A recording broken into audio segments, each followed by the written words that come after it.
In our last section, we learned about a process called completing the square. And completing the square was kind of the best method we've had so far to solve quadratics because it was the first method that works on really any quadratic problem that I could give you. Other methods like factoring, square root method, are very specialized in when they work, but the completing the square always works. The quadratic formula is a second method I'm going to show you guys that will always work. So no matter what kind of quadratic you're being asked to solve, it will always get the job done. Now it may not always be like the quickest way to do it, because it's kind of a pain to use the formula sometimes, but kids really end up liking this because they know it'll work. It's not a case of where you have to sit there and figure out if it's going to happen or not. So, when you use the quadratic formula, the most important thing to realize is that you need to make sure your quadratic is actually equal to 0. If it's not equal to 0, the formula is not going to work. And A, B, and C work very much like we've already practiced. Positioning of the letters is still the same. You have to have it in standard form. The formula itself is given right here, and this formula actually can be proven using completing the square. So completing the square kind of causes this formula to work, although I'm not going to go into it right now. There's actually a song that goes along with this formula, but I'll tell you guys that in class. I don't want to put it on the video here. But this is going to be our big formula that we're using. So we have x equals negative b plus or minus the square roots of b squared minus 4ac, and the whole thing is over 2a. So we're just going to try a few problems out now using this formula. Again, it's not necessarily quick to do. There's a lot of steps involved, but it's not that bad either, because you're just pretty much throwing things in the formula.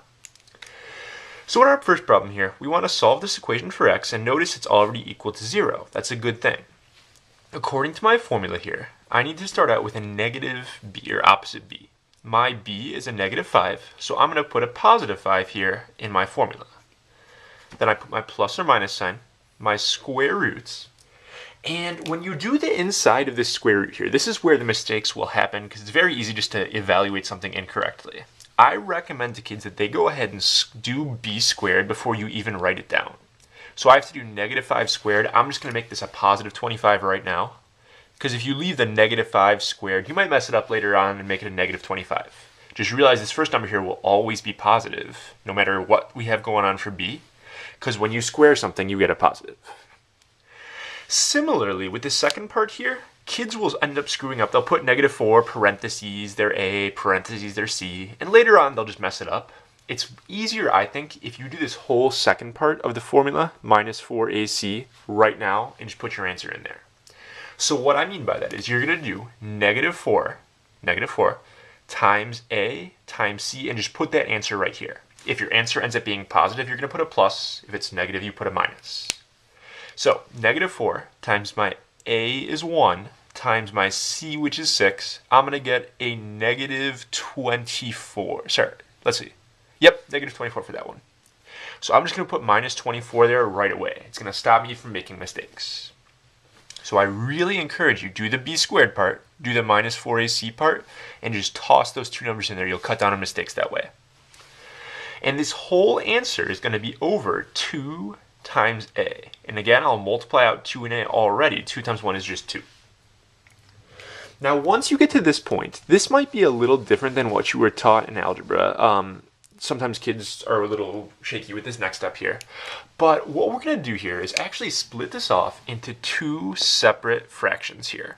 Again, when we have that plus or minus in between, we can split it into separate fractions, and that's what I'm going to do here. So I'm going to take my first guys. I have a 5 over 2, so I get x equals 5 over 2. I'm going to put my plus or minus down in between here, and I'm going to take these parts, and I'm going to go ahead and put them into a fraction as well. And I'll go ahead and do the math on this. The square root of 25 minus 24 is the same thing as the square root of 1, because that's equal to 1 over 2. So when you have your quadratic formula, split it into two separate fractions here. It kind of makes it, it'll make it easier on tougher problems. You'll get it right more often if you do it this way. Some kids will just, like you've probably been taught where you do it all at once, split it off into two separate fractions. So going one step further, the square root of 1 is just 1. So this is really 5 over 2 plus or minus 1 over 2. And those are actually nice answers. We're going to go ahead and do the math. 5 over 2 plus 1 over 2 is 6 over 2. And 6 over 2 is equal to 3. So one of my answers is 3. 5 over 2 minus 1 over 2 is 4 over 2. and 4 over 2 is equal to 2. So the two answers to my problem are 3 and 2. So x equals 3, x equals 2. And the problem is done. Again, not super quick. It took a little while, kind of a lot of steps, but not bad either. You're just throwing things into a formula. I do want to comment on this problem before we move on to another example. If you had seen this guy actually factors, if you did your magic numbers, it would factor into x minus 2 times x minus 3, and it's equal to 0. So I get x equals 2 and x equals 3 for my answers. I can do this problem a whole lot faster than you guys doing this formula by using my magic numbers and my factoring. But if you didn't see that it factored, the quadratic formula works as well. So often quadratic formula is not the fastest, but it always gets you there. We're going to do 2 more problems on this video. So on this next guy here, again, if you want to use the quadratic formula, it has to be equal to 0. If it's not equal to 0, you can't use the formula. So we're going to shift our stuff over here, just using standard techniques we've been doing all year long. You end up with negative 5x squared. It would be minus 2x plus 1 equals 0. And this would be the problem that we're going to do quadratic formula on here. So you need to move everything over.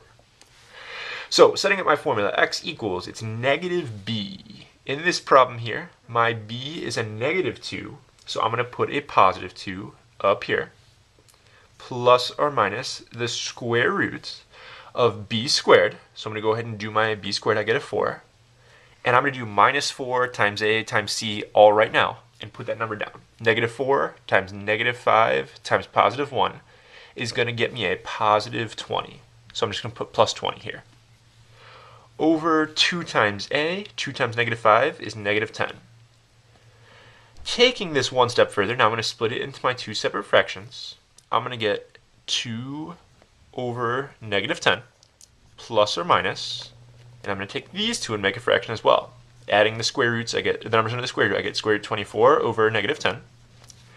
And once you get to this point right here, these ones obviously aren't going to be very clean answers. They're not going to be able to simplify like in our last problem. But I can still do some stuff here. So what I'm going to do with my first fraction, I can reduce this. I'm going to get 1 over 5, and I'm going to transfer my negative up top, because it's usually nicer to have it there. So I get negative 1 over 5, plus or minus.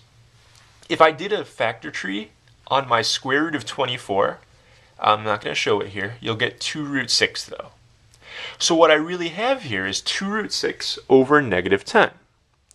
Now, when you have a square root like this over a number, you can take the outside numbers and reduce those just like before. So what I mean by that is you can take this 2 over negative 10 here, and you can reduce that and get negative 1 over 5. You don't reduce with the number in the square root. That's separate. So you can reduce these. You do not reduce when there's under a square root here. Okay, so once I reduce this, I'm going to get negative 1 over 5. And it'll be this times the square root of 6 here. So I can either just leave it up here, negative 1 root 6 over the square root of 5. And this really isn't a terribly pleasant looking answer, but that's okay. Like it's not bad to have a weird looking answer like this. We reduce stuff. This is really all we can do. Yes, there's a common denominator, so we could combine these, but it's really not gonna it's not gonna do much for us. This is a good enough answer. Alright, and we have one last problem in this video here. So, no matter how complicated looking things are, you still have to get x squared by itself. Sorry, get everything equal to 0 in the problem.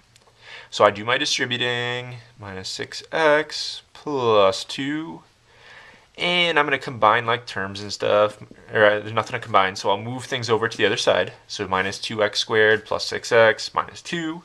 I end up with negative 20x squared plus 10x minus 5 equals 0. And I'm going to go ahead and complete this, quadratic formula on this guy right here. So I got negative b, this time it's going to be a negative 10, plus or minus the square roots of b squared, so that's positive 10 squared is 100, negative 4 times a is negative 20, times c is negative 5, is going to get me a negative 400. And everything is going to be over 2 times a. 2 times negative 20 is negative 40 here. So at this point, my problem is ready to be broken up into my 2 separate square roots. So I'm going to have negative 10 over negative 40 plus or minus the square roots of, it'll be negative 300 over negative 40. So my first one right here simplifies, no big deal. That's just going to be negative 10 over negative 40 is going to be 1/4. So I get 1 over 4 plus or minus. And again, you cannot reduce right now like this. You can't reduce with the number under the square roots. What you're going to have to do here is simplify this square root and then reduce with the outside. I didn't really mention that right away on this one, but you have to simplify the outsides here. So what's going to end up happening for us is we will end up with, if we do a factor tree on the square root of negative 300, notice first of all that's going to be an imaginary answer. I'm going to end up with 10I root 3 here, and it'll still be over negative 40. So when I do the simplification here, I will end up with 1 over 4 plus or minus. This will get me a negative 1 over 4, and then it'll be I root 3. So my final answer will look like this.